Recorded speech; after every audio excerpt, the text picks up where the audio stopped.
Hello, this is Patrick Barnard in Montreal. It is April 7, 2026, and this is the 35th edition of the International Press Review.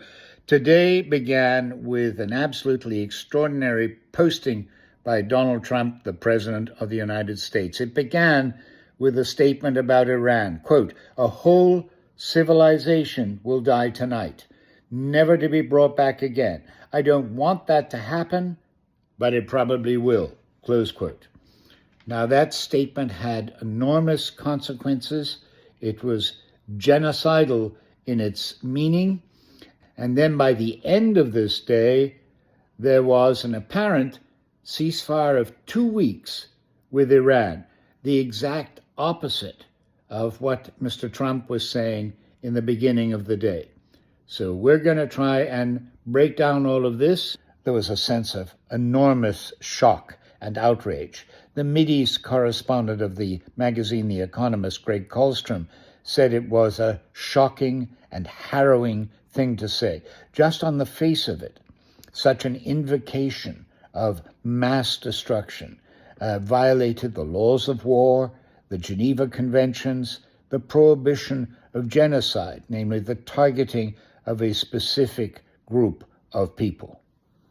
It seemed as if a massive aerial attack was going to be carried out, targeting bridges, power plants, and all sorts of things.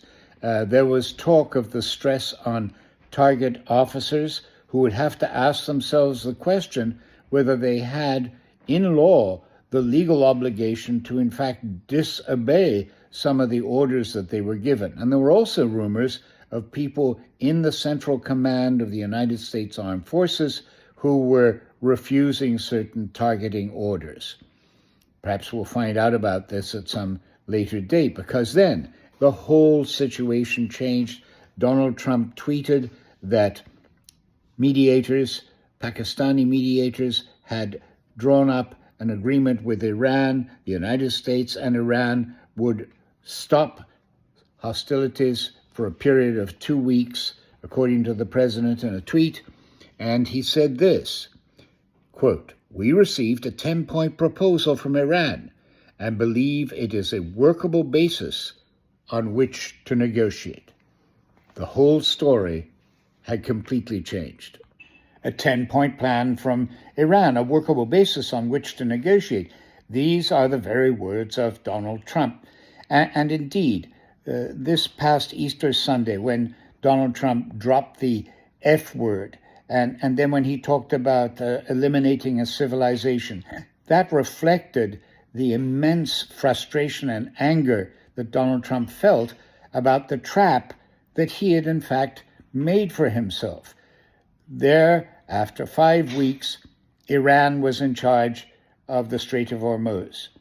And he wanted very badly to get out of this trap. And the possibility of a negotiation gave it to him. But then what happened the next day? Well, this is how the next day sounded on Al Jazeera. Hello, I'm Sami Zeidan, and this is Al Jazeera live from Doha with our extensive coverage of the ceasefire in the war between the US, Israel, and Iran. Israel launches its biggest attack on Lebanon hours after the US and Iran agreed to a 2-week ceasefire. More than 180 people are killed across the country. The Iranians originally put forward a 10-point plan that was fundamentally unserious, unacceptable, and completely discarded. It was literally thrown in the garbage. Washington dismisses Tehran's 10-point proposal less than 24 hours after Donald Trump said it was the workable basis on which to negotiate. A targeted Israeli drone attack in Gaza kills Al Jazeera correspondent Mohammed Wishah. The network strongly condemns the killing, calling it a flagrant violation of international law. We are now at Friday, April 10. Time has moved on. And we're looking back at events on Wednesday, April 8th, a very important date for two principal reasons, as you will see. In Sami Zeidan's news report on Wednesday the 8th in the morning, you could see how strange a situation was developing. Israel on the first day of this announcement of a ceasefire, attacked Lebanon in the most extraordinary way. There were 100 aerial attacks in the space of 10 minutes. Initially, they said something like 100 people had been killed or so. It's much more than that now. We know it's over 300 people, with 1/3 of those victims being children, women, and older people. Why did that attack take place? Most observers believe that what Israel did on Wednesday the 8th was deliberate, a deliberate attempt to sabotage the ceasefire talks. Why? Because the 10th article in the Iranian proposal that Donald Trump said was a good basis for negotiation, that 10th article said there will be no more violence for the space of the ceasefire in Lebanon. The next day, Israel committed an act of great violence in Lebanon and deliberately did so.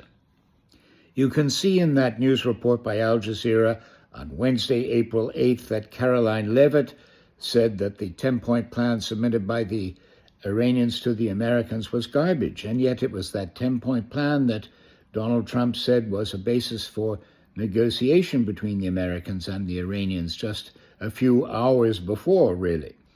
At the same time, the Pakistani government has said that in the 10 points submitted by the Iranians to the Americans, it was very clear that there should be no hostility, no armed conflict in Lebanon, not just in the Persian Gulf.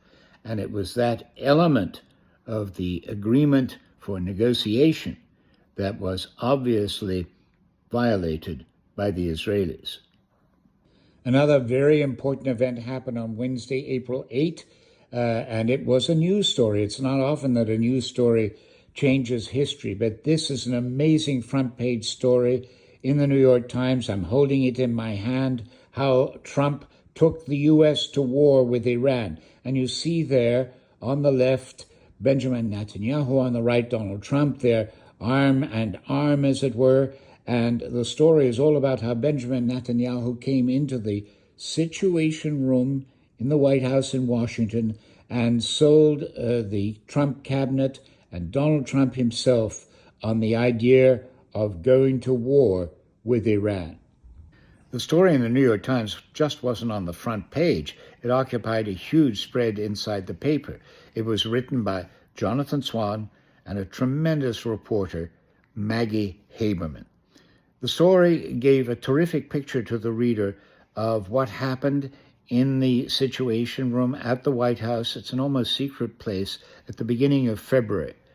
There in the room was the Prime Minister of Israel, Benjamin Netanyahu. On one wall by Zoom was the head of the Israeli Secret Service, the Mossad, and the two of them, Netanyahu and the head of Mossad, basically gave a hard sell to the American cabinet, trying to persuade the United States to enter an armed conflict with Iran. Donald Trump appeared to be sold on the idea, but all of the members of cabinet who were there that day spoke, and they spoke the next day, too, to the President of the United States. A number of them very tentatively, but very clearly gave him warnings. They said that really regime change was extremely unlikely, that it was unlikely that there was going to be a mass uprising, and that probably in the case of armed conflict, the Strait of Hormuz would be blocked.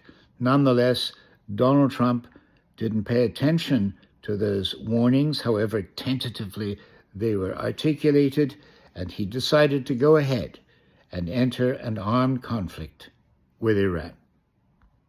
According to the New York Times report, the only person in early February to tell Donald Trump outright that going to war with Iran was a bad idea was his Vice President, J.D. Vance.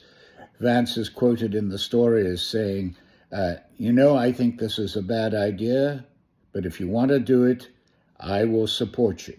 Well, here we are, the end of the week on a Friday, and J.D. Vance is off to Islamabad, Pakistan, to meet with Iranian officials, accompanied by the ubiquitous Jared Kushner and Stephen Witkoff. Well, here it is, Saturday morning in Montreal. It's 8 o'clock in the morning, 9 hours later in Islamabad, which means that it's 5 o'clock in the afternoon there. J.D. Vance has arrived in Islamabad. He's in a hotel. He may very well be meeting with Iranians now. The word that we get is that repression has increased in Iran. The regime for the moment is consolidated. The Iranians want sanctions to be lifted. There's Vance coming down the ramp in Islamabad. It's going to be very difficult to see what happens here. And we're going to end this press review at this point with these talks beginning in Islamabad. The Iranians are asking for sanction relief. They want control over the Strait of Hormuz. They also want violence in Lebanon to stop.